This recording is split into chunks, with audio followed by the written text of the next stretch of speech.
Därför att det är ett sånt sällsynt vedervärdigt system. Att på grund av människors hudfärg döma dem till en mycket sämre tillvaro. Och det är en skam för världen så länge detta består. 90 000.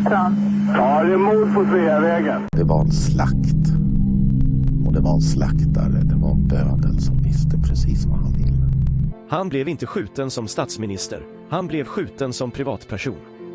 Polisen säger att mordet av allt att döma var mycket noga planlagt. Och alla personer med walkie-talkies på varsin sida om Sveavägen som man hörde liksom. Jag trodde att man i mordutredningar alltid gjorde bandade förhör med de väsentliga personerna som har funnits på platsen och som är viktiga. Makalöst ointresse. Och det är klart att man försöker liksom suggerera sig fram till att få ihop bilderna om man var säker på att det var dem, så vill man ju få det att överensstämma med sitt eget vittnesmål. När sanningen om det här kommer fram så kommer det svenska samhället att förändras i grunden. Sydafrika, vilket jag personligen tycker är ett ganska intressant uppslag med tanke på att det är en ganska konkret motivbild. Det pratas mycket om Sydafrika och det är flera personer som har tagit kontakt med oss och haft intressanta synpunkter på det här uppslaget. Fick Craig veta att Palme var nyckelpersonen i att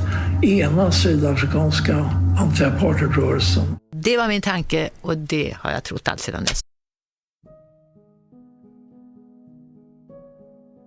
I förra delen gick vi igenom det otroligt viktiga vittnesmålet från mordnatten som avslöjar att Palmeskinnutredningen tidigt bestämde sig för att aldrig avslöja sanningen bakom mordet på Olof Palme för den svenska befolkningen och världen. Det var redan då de avsiktligt och medvetet tillverkade ett vittnesmål för att identifiera en person som Mårten Palme skulle ha sett följa paret på väg till mordplatsen. Allt för att plantera den påhittade historien om att någon måste ha följt paret Palme från biografen innan mordet, eftersom det nu officiellt skulle ha handlat om att ingen annan skulle vetat att de skulle bestämma sig för att gå hem denna väg. Trots att det var ett kort möte planerat utanför Dekorima, mellan Olof Palme och hans vän från Kreta, Theo. Lisbeth berättade till och med för sköterskan på sjukhuset att det var Olof som ville gå förbi Dekorima. Finns det verkligen någon som helst tvekan då i att allt annat är påhittat och tillrättalagt? Vi visade även på den mycket viktiga folkbildande vittnespsykologiska kunskapen att jämföra episodiska detaljer i utsagor för att försöka förstå om de är samstämmiga eller innehåller så orimliga skillnader så det föreligger misstänkta osanningar. Medvetna eller omedvetna. I just detta fall vet vi att det handlade om ett rent påhittat vittnesförhör av Mårten i polishuset under mordnatten, eftersom beskrivningarna av hur förhöret och hur händelserna runt det och hur det gick till inte stämmer överhuvudtaget mellan de inblandade personerna. Som vi tidigare tagit upp, blir det då istället mycket intressant att försöka förstå vad lögnen och agerandet utmynnade i, vilket just handlade om det otvivelaktiga utpekandet av den första oskyldiga syndabocken, den galna österrikaren, Walter Kirisits. Som bara kom undan med blotta förskräckelsen, då han hade ett polisalibi för tiden för mordet, som Holmér uttryckte det. I denna del ska vi i folkbildningens tecken flytta fokus till en annan metod inom vittnespsykologin, nämligen den om avgörande avvikande, men viktiga detaljer som ofta kan finnas i utsagor. Sådana som kan kännas felaktiga och ovidkommande, men som verkligen tillsammans kan förklara något som faktiskt förankrar och ökar trovärdigheten i en utsaga. Ett exempel har det redan tjatats om så många gånger, som var den som verkligen ledde min utredning framåt. Den som handlar om att vittnet Björkman som hörde Lisbeth säga något på utländskt språk i samband med skotten. Det som ledde mig vidare till Grekland och senare till Theo, Olof Palmes vän. Men det fanns redan innan andra tecken som talade för att själva mordet hade privata förtecken. Ett uttalande som jag har i intro till varje video är såklart det som det mycket trovärdiga Säpo-anställda vittnet hörde i Säpos lokaler, när en Säpo-chef skrek urskuldande att Olof Palme blev skjuten som privatperson och inte statsminister. För många blir säkert inte detta relevant, eftersom man inte ens överväger vad det kan handla om. För mig är det helt avgörande. Varför är inte den uppgiften något att överväga när vittnet själv anstränger sig för att meddela journalisten Borgnäs detta? Vittnet som till och med vänt sig till justitieministern för att någon ska förstå att hennes uppgifter är viktiga. Hur skulle hon veta att samma socialdemokratiska justitieminister var inblandad i hela mörkläggningen och till och med förlängde hela mörkläggningen genom att plocka bort preskriptionstiden för mord för att fortsätta mörklägga Palmemordet? Det går helt enkelt inte att vifta bort dessa viktiga avvikande uppgifter, bara för att man vid första vetskapen inte riktigt förstår vad det kan handla om. Värderar man uppgiften och personen som lämnar uppgiften, tar till sig av kontexten och vad som faktiskt hände med vittnet efter att försökt nå ut med dessa, så förstår man att det handlar om att personen har blivit konfronterad på ett hotfullt och mörkläggande sätt. Då måste det finnas substans i uppgiften. Det blir nästan en uppgift som behöver förklaras innan man ens kan känna att pusslet blir färdiglagt. Att en så pass viktig, relevant och trovärdig, men samtidigt avvikande uppgift är precis en sådan som många bara viftar bort. För att de inte förstår sammanhanget och kontexten. För mig handlar det om att kontexten är otroligt relevant. Vittnet som hörde detta anstränger sig för att lyfta fram det. Vittnet har även lämnat andra helt avgörande uppgifter. Vittnet är själv anställd på Säpo och har mycket att förlora på att lyfta fram detta. Man måste då objektivt försöka lägga en otroligt stor vikt vid själva uppgiften, även om man kanske inte förstår den, eller ens relevansen. Här kommer en stor poäng med resonemanget. Det kan nämligen vara obehagligt eller jobbigt att bära på denna uppgift, när man inte förstår den och vad den egentligen betyder. Människor har en förmåga att filtrera bort det som inte stämmer med ens världsbild eller som går utanför ens förmåga att införliva i en helhet. Till viss del kan det vara mentalt effektivt, för att vi inte ska gå och älta sådant som inte är viktigt för oss att förstå och bära med oss i onödan. Vissa av oss är dock annorlunda, speciellt de som verkligen försöker gå till botten med något och verkligen analysera information och händelseförlopp. Som jag mycket tidigare i mitt utredningsarbete har försökt förmedla, så är det mitt dilemma, på både gott och ont. Jag kan objektivt värdera en uppgift i sin kontext som troligen mycket viktig och relevant, även om jag inte förstår den. Det kan till och med ta dagar innan saker faller på plats. Men det hjälper mig ofta till slut att hitta ett tydligt bakomliggande motiv. Det var alltså en privat anledning och koppling som var bakgrunden till själva mordet. Något som en chef på Säpo gärna ville förmedla till andra på Säpo när de inte visste att någon annan hörde det. När jag väl förstod att det var Theo som var den väldigt privata kontakten som möjliggjorde mordet, fördjupade mig i paret Palmes resor och vänner på Kreta, så var det inte alls svårt att förstå hur de som hade absolut mest motiv, våldskapital och resurser, den sydafrikanska regimens agenter, kunde vara den privata, totalt bortstädade kopplingen bakom mordet. När så samma Säpo-anställda vittne även var den som sett skytten Anthony White i Säpos lokaler, dagarna efter mordet, så var det inte så svårt att få ihop både mordet och delar av mörkläggningen. De övriga bitarna som saknades hittades dock i Sydafrika via litteratur och material i utredningen. Poängen med hela citatet från just kontexten på Säpo är att det passade in helt perfekt i det som verkligen har hänt. Ett helt från början avvikande och märkligt uttalande blir då fullständigt rimligt, när de efter mordet försöker förklara bort sig, genom att skylla på att det inte var Säpos ansvar, då bakgrunden till själva mordet var helt privat, via paret Palmes kontakter på Kreta. Att det var Olof själv som hade valt mordplatsen, som Holmér ungefär uttryckt det. Att det var Olof som ville gå förbi Dekorima. Även att det kan ha handlat om en privat uppgörelse mellan superspionen och Olof, redan från tiden i IUF och alla de pengar som Olof skeppade via sin hemliga spion Karl Strömdorf till ANC i Sydafrika. Allt faller verkligen på plats i det mycket viktiga citatet. Det som var så avvikande och märkligt, som Borgnäs sedan flera år berättat om, men ingen lagt någon större vikt vid, var alltså helt avgörande för att förklara det verkliga händelseförloppet. Men även när man har sina arbetshypoteser gäller det även att vara öppen för att kunna belägga dessa uppgifter från flera olika håll. Så många som möjligt för att vidimera uppgifterna. Nu när vi verkligen förstår att Holmér var den enda personen som kunde kliva in redan efter skotten och skydda sina rekryterade poliser i kvällens övning och de han tidigare rekryterat in i Stay Behind-organisationen som gerilla tränades i Sydafrika åren innan mordet, så förstår vi också att Holmér spelade ett väldigt högt spel som han enligt egen utsaga förstod att han skulle straffas för en dag. Med det sagt så finns det också väldigt många detaljer som Holmér slängt ur sig som också stämmer in i linje med att det var en privat orsak till att mordet genomfördes.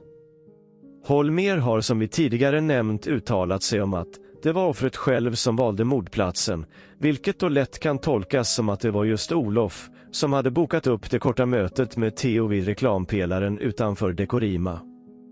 Det stämmer ju även med det som Lisbeth säger till sköterskan på sjukhuset när hon uppgav att det var Olof som ville gå förbi Dekorima. Hoppas ni märker att dessa detaljer stämmer med varandra och ger en rimlig helhet i både orsak, motiv och händelseförlopp. En annan uppgift vi också tagit upp tidigare är när Holmér i en bok han senare skriver nämner Palmemordet och beskriver händelsen som ett bakhåll. Vilket även det stämmer väldigt bra med det som hände. Att det var mötet med Theo, som ovetandes och oskyldigt indragen, som föranledde bakhållet av de sydafrikanska agenternas infiltrerande sedan lång tid tillbaka. Det är klart att denna beskrivning blir helt rimlig då. Det är som att Holmér till och med lämnat efter sig små pusselbitar, bara för att sanningen skulle komma fram en dag.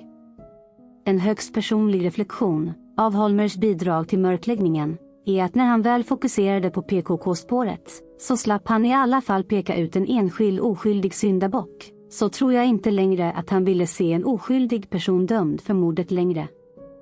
Att Holmér redan var inblandad i mordnattens tidsättning och gripande av den galna österrikaren är givet. Men det kan ha funnits starka och hastiga krafter från den amerikanska djupa staten att snabbt lugna befolkningen och världen med att vara nära en lösning i ett avsiktligt villospår. Att Holmér sedan skulle vara delaktig i och stötta den avsiktliga, manipulerande och arrangerade ditsättningen av Christer Pettersson har jag faktiskt svårt att tro. Men samtidigt var nog Holmér nöjd med att inte behöva stå till svars för vad han själv bidragit med tidigare.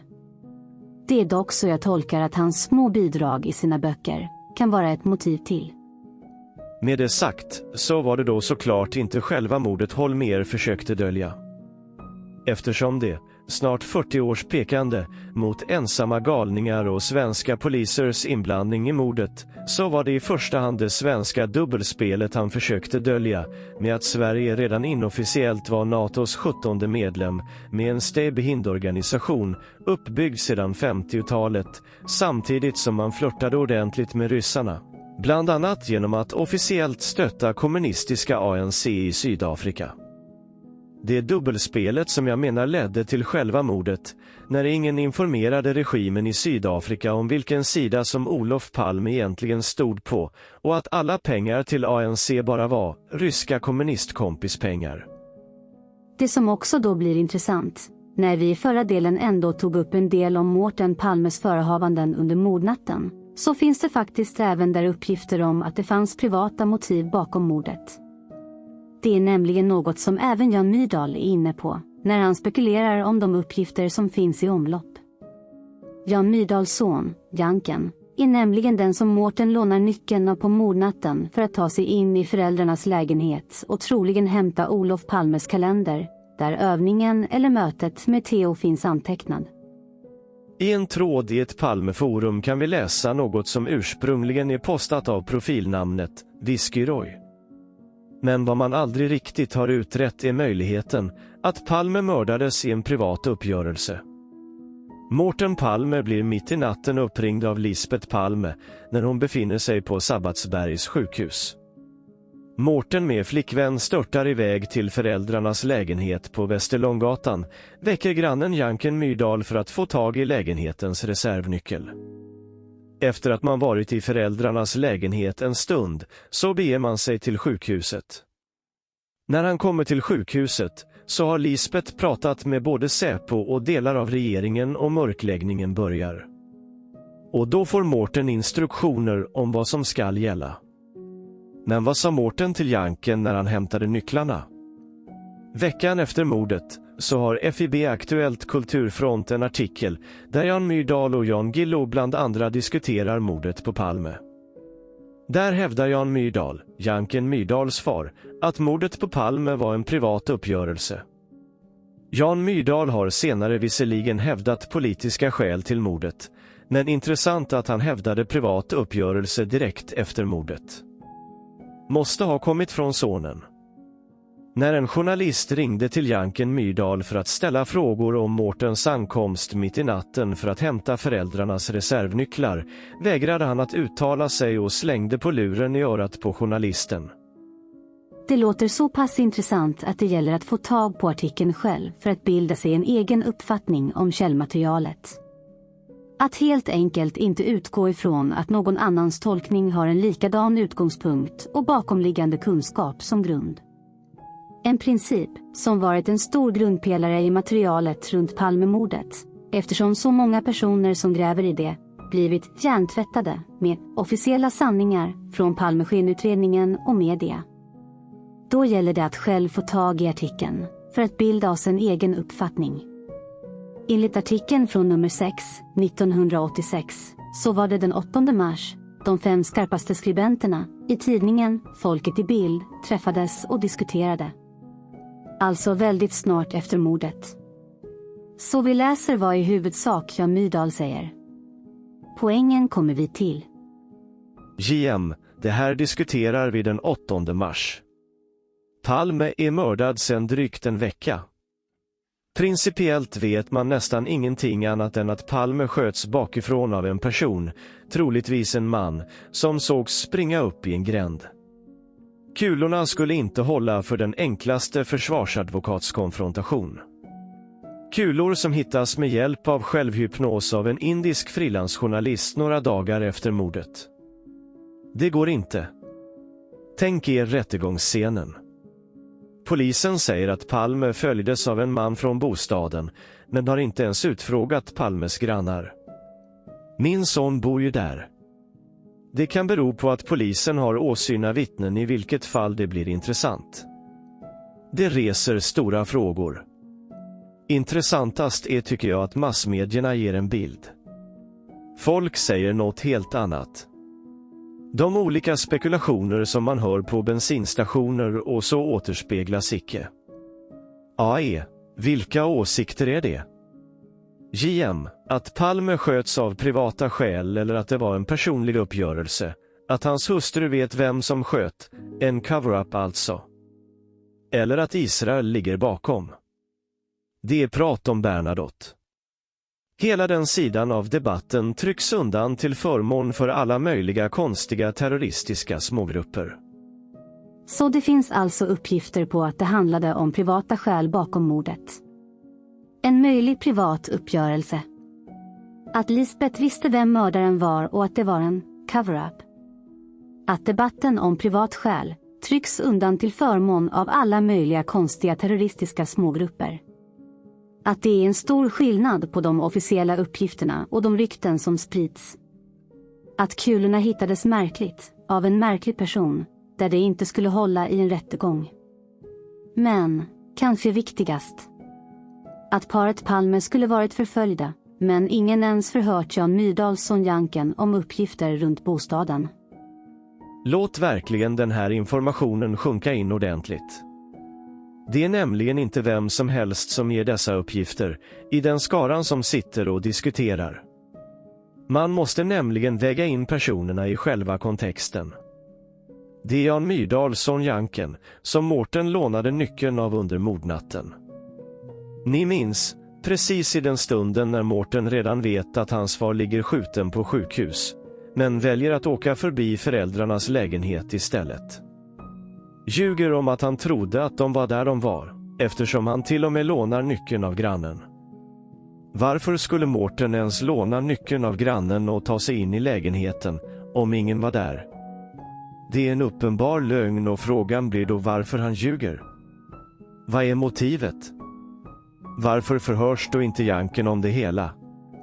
Vad har egentligen Mårten sagt till Janken om varför han behövde nyckeln? Tror ni verkligen att Janken inte skulle vara frågande till alla officiella uppgifter om han inte redan fått en förklaring av Mårten? Varför vill inte Janken frågas ut om det som hände under natten? Baserat på att Janken inte vill svara på fler frågor kan det innebära att Mårten eller någon fått reda på att det var privata motiv bakom själva mordet.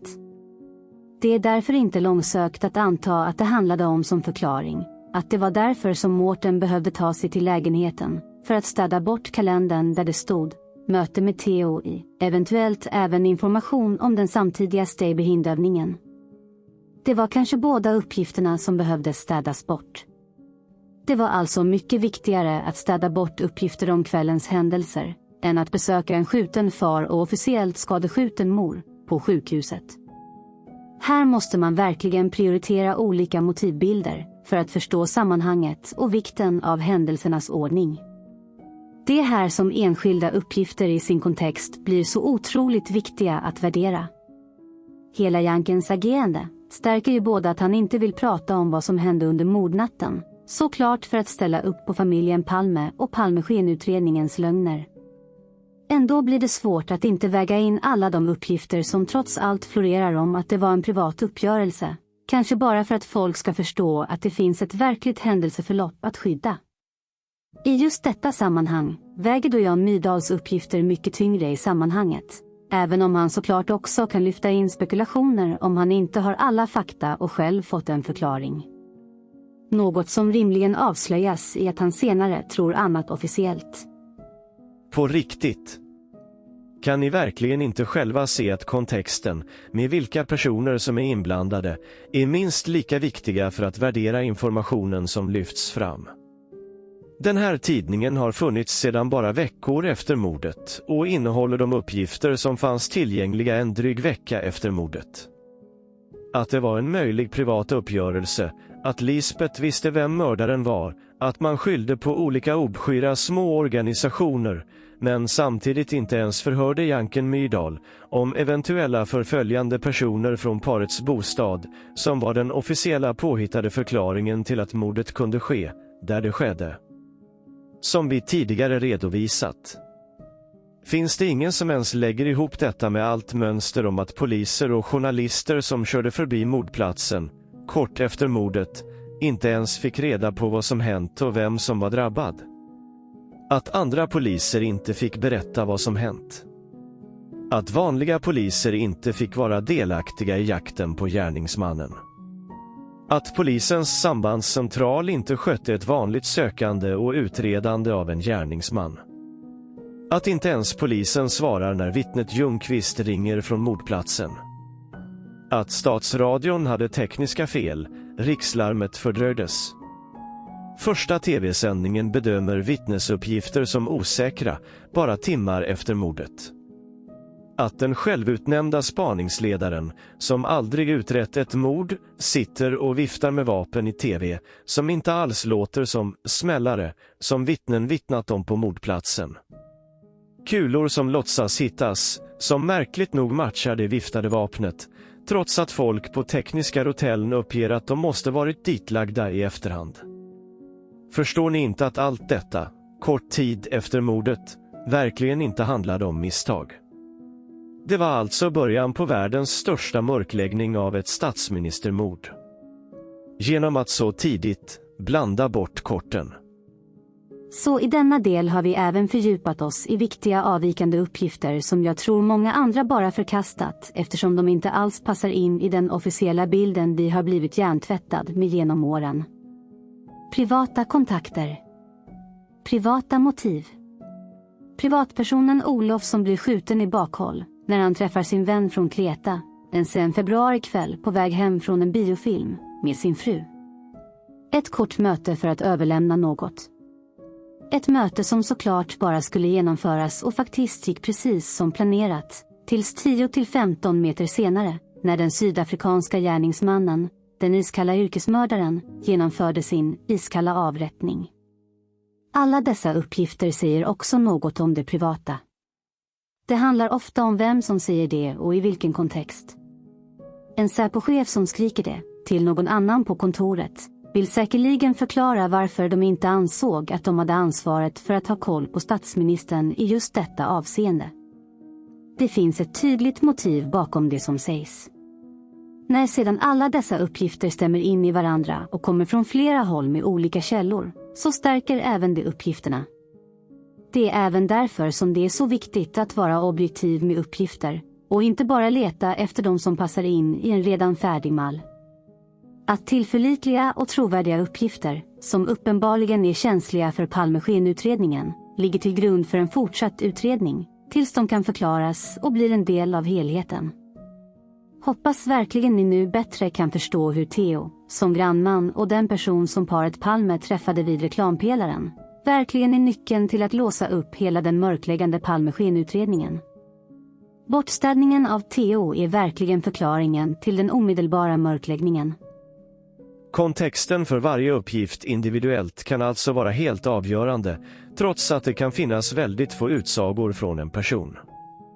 En trovärdig uppgift som får sitt stöd i flera olika kontexter som pekar åt samma håll blir också till ett tyngre vägt belägg som gör att utredningsarbetet utvecklas över tid. Så när Jan Myrdals uppgifter redan diskuteras en dryg vecka efter mordet och det redan i dessa uppgifter finns en tydlig diskrepans mellan det officiella och det som det spekuleras om på bensinstationer, så borde verkligen fler förstå att det finns något substantiellt och relevant i dessa uppgifter. En privat uppgörelse. Något som alltså även Säpo-chefer försöker urskulda sig med för att försvara sig.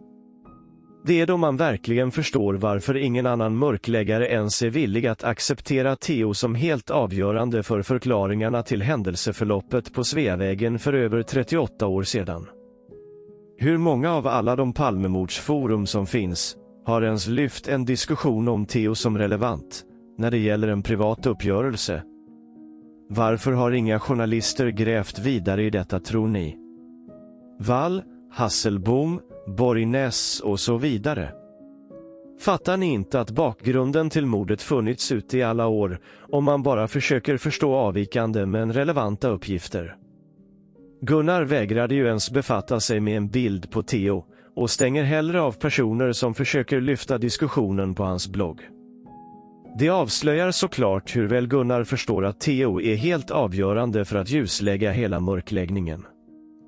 Därför att Theo är just den personen som ger den privata förklaringen och kopplingen till de verkliga gärningsmännen som ligger bakom mordet på Olof Palme den 28 februari 1986.